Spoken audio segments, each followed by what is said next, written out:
masuk 40% ke korporasi. Padahal kita sudah ada Mandiri dan BNI. Nah, kita tekan bahwa nggak boleh BRI ke korporasi besar terus. Dan itu akhirnya kan sekarang BRI hanya 18% korporasi besar. Itu pun saya mau tekan terus. Makanya penggabungan lokomotif BRI menjadi tadi Pegadaian dan PNM yang jelas yang namanya ultra mikro dan mikro ini menjadi kekuatan besar. Dan saya bisa buktikan market apresiasi. Buktinya BRI bisa right issue 96 triliun, ya kan? Itu terbesar. Nah, iya, dan itu akhirnya apa? Supaya UMKM ini benar-benar jadi landasan yang kita lakukan. Apalagi turunan dari BRI ini luar biasa.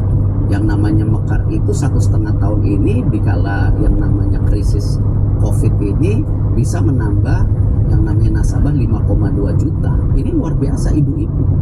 Dan kalau satu-satu ibu-ibu itu memperkerjakan satu orang, selama COVID 1,5 tahun ibu-ibu ini menambah 5,2 juta jobs. Nah, ini yang luar biasa. Nah, sekarang konteksnya kalau kita lihat kue, saya angkanya tidak hafal detail, tapi saya persentasenya mestinya tidak salah. Kalau kita lihat 10 tahun terakhir, dari zaman Ibu Rini, Pak Dahlan, termasuk saya, kue daripada PNM itu secara total itu hanya kurang lebih 4%. Dibandingkan 96% yang namanya kita bayar pajak, dividen, dan juga yang namanya bagi hasil. Kalau kita compare antara PMN dan dividen jauh lebih besar. Angkanya saya lupa, cuma nanti saya kasih angkanya. Yang pasti tidak 50-50. Ya, kalau tidak salah 70-30. Kalau dijadiin 100%. Nah, jadi sekarang zamannya Erick Thohir gimana? Memang banyak PMN ini karena apa? Penugasan. Saya tidak mau menyalahkan siapa-siapa ya. Penugasan yang tidak diselesaikan di masa lalu. Apakah yang namanya jalan tol Sumatera, apakah yang infrastruktur lainnya, itu memang PMN penugasan.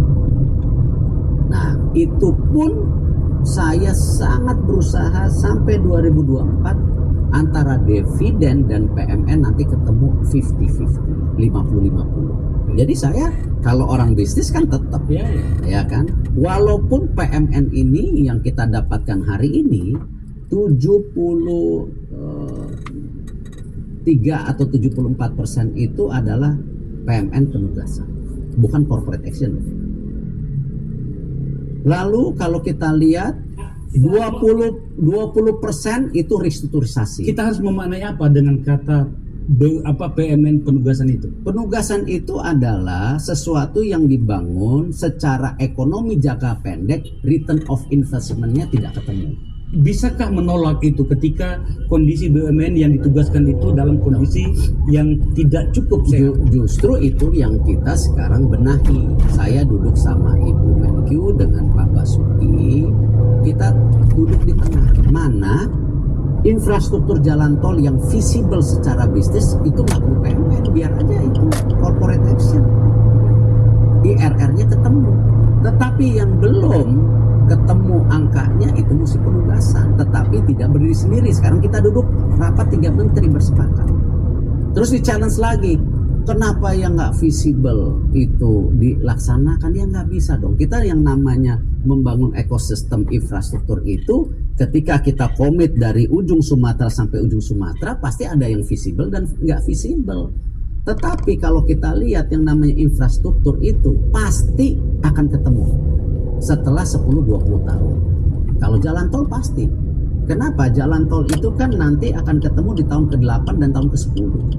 Tapi pada proyek kereta cepat Bandung, Jakarta Bandung. Nah, makanya saya tentu saja jawabannya. Jadi kita ngomong yang HK dulu, yang waskita. Karena kan banyak suntik banyak PMN itu kan ada HK dan waskita. Nah, tadi jawab yang namanya BPUI atau Jiwasraya.